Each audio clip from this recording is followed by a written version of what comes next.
Olá, meu amigo, minha amiga do Rios, uma ótima tarde para você. O Bom de Papo está no ar e eu queria te agradecer pela audiência que você nos dá de norte a sul do Espírito Santo. E olha, o Bom de Papo hoje, a gente vai contar uma história super bacana aqui de um cara que se superou, um cara que teve um tumor no cérebro, se superou e descobriu que ele deveria estudar o cérebro.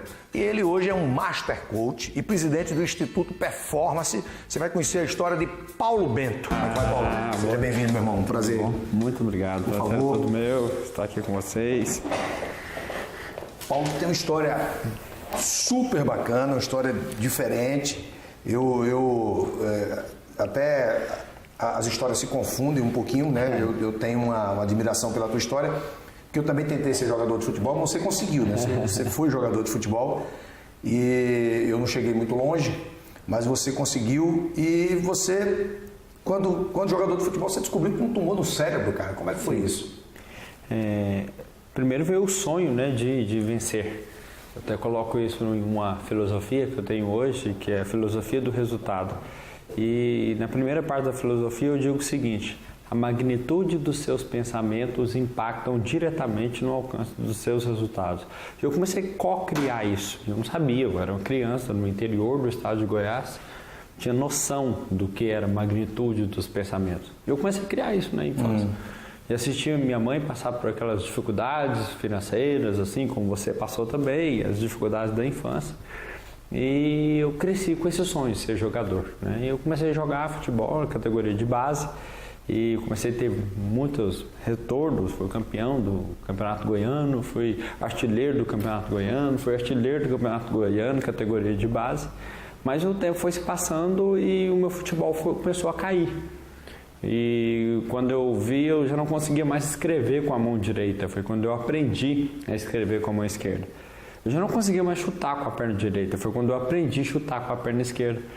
Aí somente em 1998, no Instituto Neurológico de Goiânia, com o Dr. César de Paula, eu descobri então um câncer que pressionou meu cerebelo e fez com que eu perdesse os contatos. Então, aí foi nesse ano que eu pude descobrir tudo isso. Caramba, e outra coisa em comum que a gente tem também, nosso pai era alcoólatra, o seu pai também tinha um problema de alcoolismo, né? E a bebida fez com que você tivesse aversão à bebida, assim como eu. Eu tenho aversão à bebida. A única bebida que eu bebo é vinho, porque Jesus bebia e eu bebo. Olha só, não, eu bebo. Eu gosto de beber, mas assim, isso desde que seja algo sociável, né?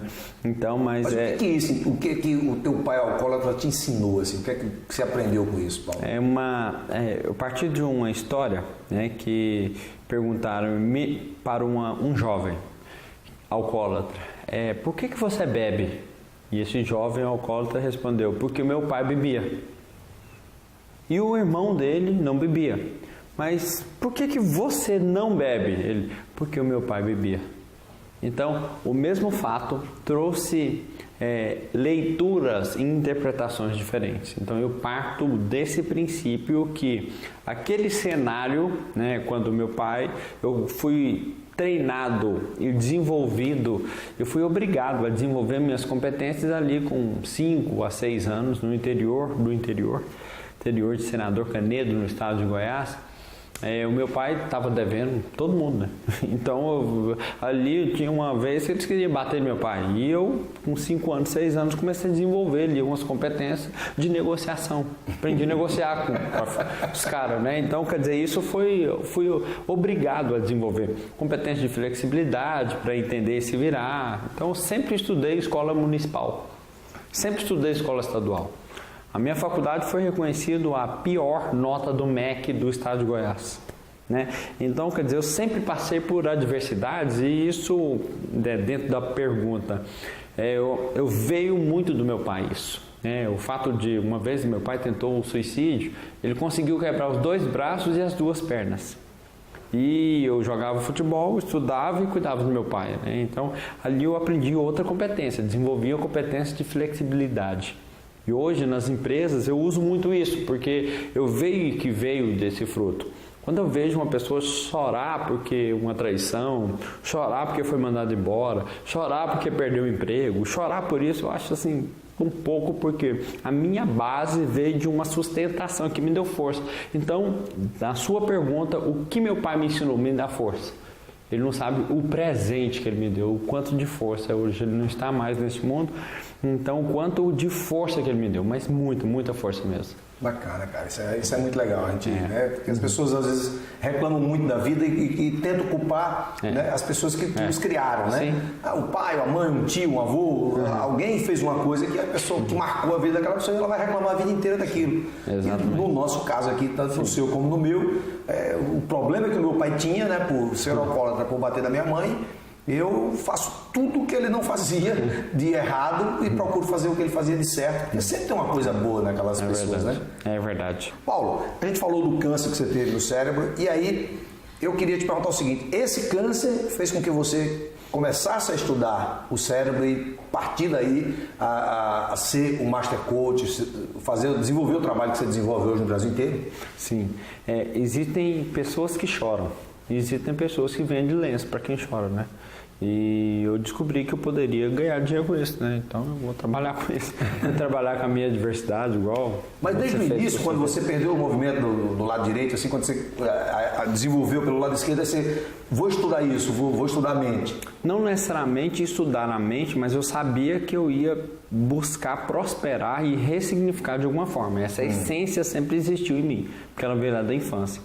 E fui conheci a PNL, a programação neurolinguística, conheci o coach e foi quando eu conheci neurociência. Aí sim fez todo sentido, né? Porque aí muita curiosidade por o que aconteceu com o meu cérebro, aí foi quando eu comecei a estudar. Então, mas esse estímulo de vencer, acredito que se eu brinco sempre com a minha equipe, que se você fosse uma prostituta, seja a melhor prostituta que você pode ser. Se fosse um ladrão, cara, o que você for fazer, fosse um secretário, seja a melhor secretária que você pode ser. Então, eu sabia que alguma coisa eu ia fazer. Umas semanas atrás teve aqui um cidadão que é engraxate, né? Muito simples e tal. Ele procura ser o melhor engraxate que existe em Vitória. Olha então, aí desenvolve e aí vai lá médicos, juízes, todo mundo, né, engraxar um sapato com o cara, porque o cara é super simpático, trata todo mundo bem. Que faz, é isso que você acabou de falar. Isso aí é importantíssimo. Agora, o Fábio Flores é um amigo que trabalhou comigo aqui há muito tempo e ele assistiu uma palestra sua, onde você, nessa palestra que aconteceu em Anchieta, você assustou todo mundo porque você disse que a paralisação da São Marco era uma ótima oportunidade para os empreendedores. Como é isso? Foi em Guarapari, na verdade. Como é que você fala isso? Todo mundo vivia da São Marco, né? E de repente São Marco fecha.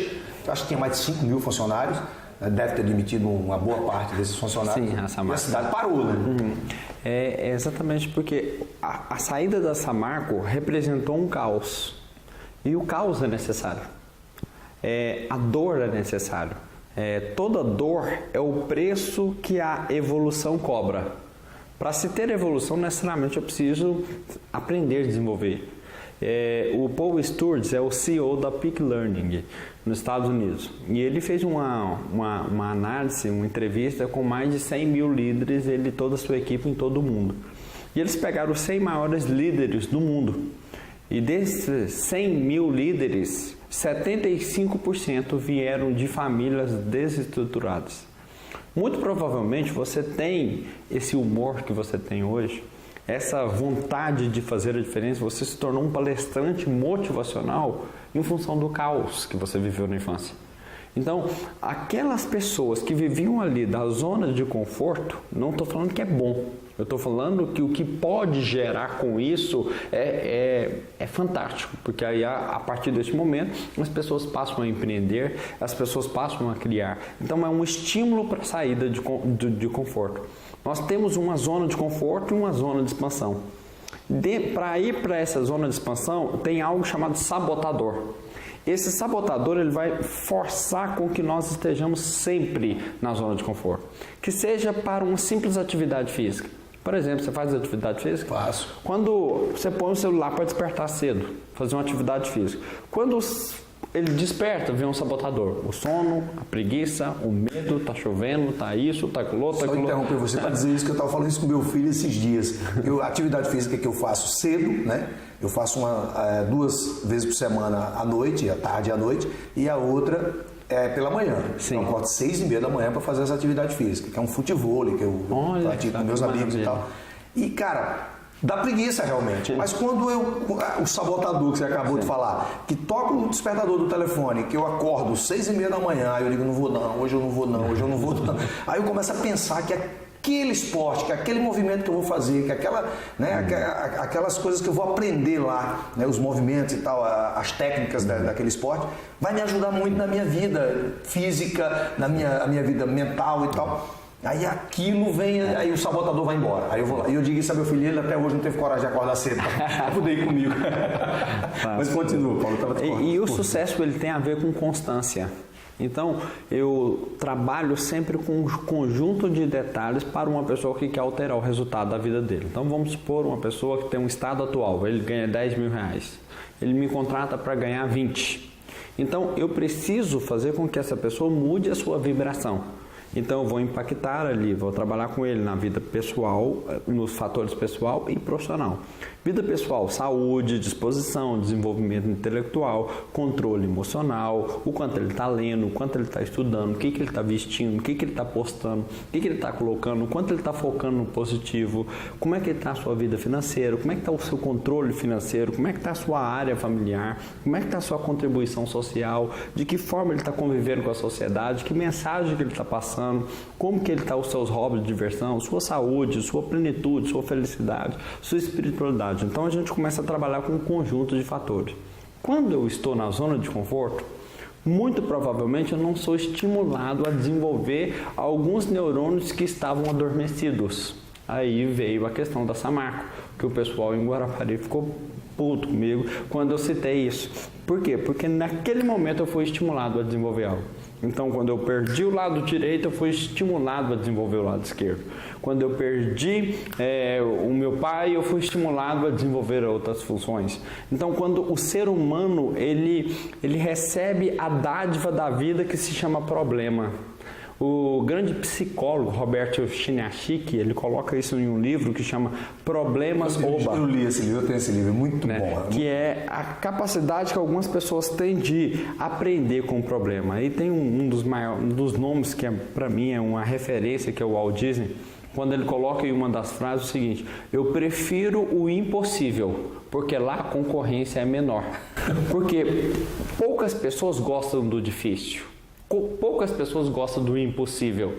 Enquanto você foca o que ninguém está fazendo, consequentemente você já se torna diferenciado.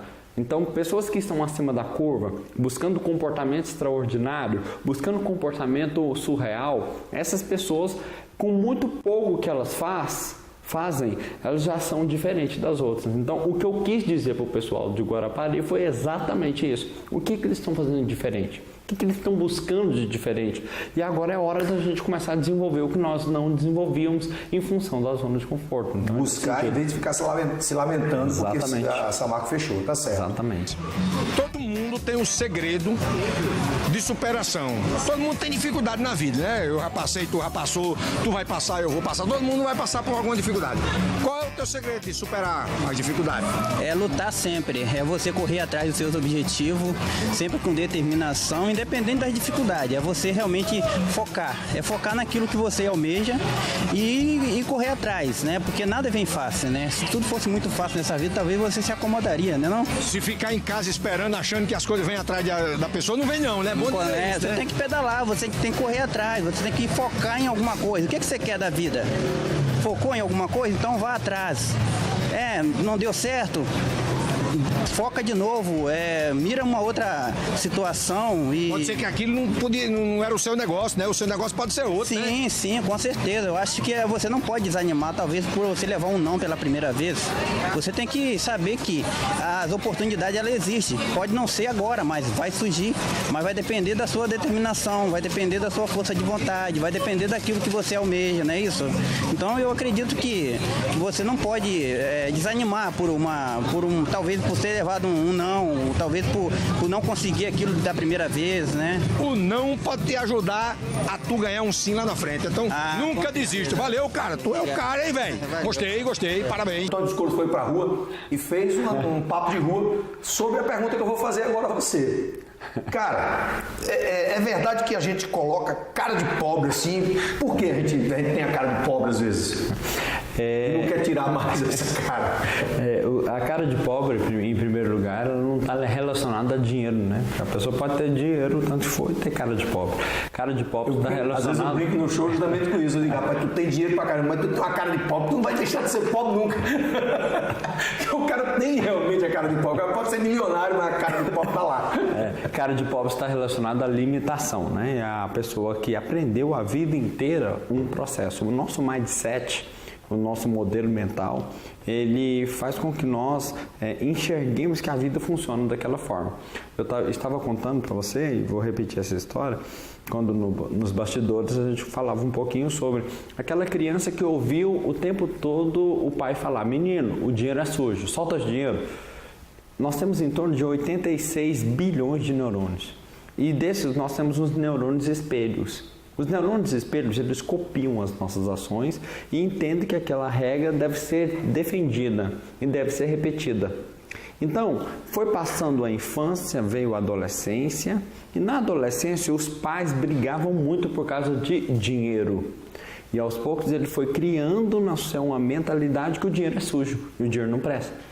E depois os pais separaram por causa de dinheiro. E os neurônios espelhos copiam isso, o dinheiro é ruim. Chegando um determinado momento que lá na frente, sem perceber, ele declara verbalmente: eu quero dinheiro, mas inconscientemente o não verbal dele está declarando: eu não quero. É como se ele vibrasse nessa sintonia inversamente proporcional. Quando eu digo tira essa cara de pobre, eu estou falando o seguinte: quebre esse conceito que existe porque você não pode. Quem disse que você não pode ganhar dinheiro? Quem disse que você não pode explorar? E aí nós mudamos os exemplos para uma pessoa que não consegue abrir um negócio, próprio negócio. Ele não se sente merecedor, cara de pobre. Ele não se sente capaz, cara de pobre. A pessoa que não se sente amada, cara de pobre. A pessoa que não se sente que pode explorar todo o seu potencial.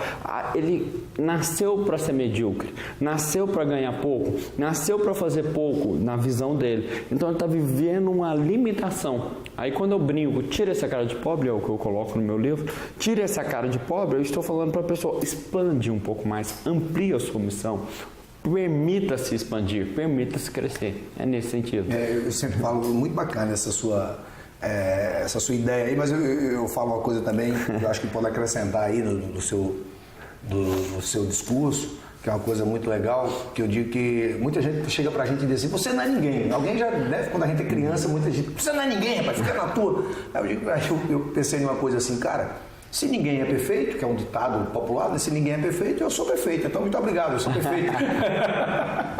Boa. Pra zoar o cara, né? Porque tem sempre que usar o humor nesse negócio. Agora, Paulo, quem quiser saber mais do teu trabalho hoje está no Espírito Santo também, né? Você fundou aqui, junto com a Aline, o Instituto Performance, né? Sim. Você é o presidente do Instituto Performance no Brasil inteiro. E o que é que o capixaba pode esperar do Instituto Performance aqui no Espírito Santo? Legal. Nós trabalhamos com desenvolvimento humano, tanto de pessoas como de organizações. Então, quem quiser entrar em contato conosco, nós estamos aí, né, com os nossos contatos, né, no Instituto, através do Instituto Performance. Isso. Ótimo. Então, vai ser um prazer aí contribuir com você de alguma forma, com o seu sonho, objetivo e sua meta, né, o que você busca. Para finalizar, eu digo sempre uma coisa nas minhas palestras que eu acho legal, em cima do que você falou. Mudar a vida se eu conseguir mudar a vida, se tem 100, 200 pessoas, 1000 pessoas numa palestra, se eu conseguir mudar a vida pelo menos de uma pessoa dessas que estão aqui, para mim já valeu. Já valeu a pena eu estar aqui, né?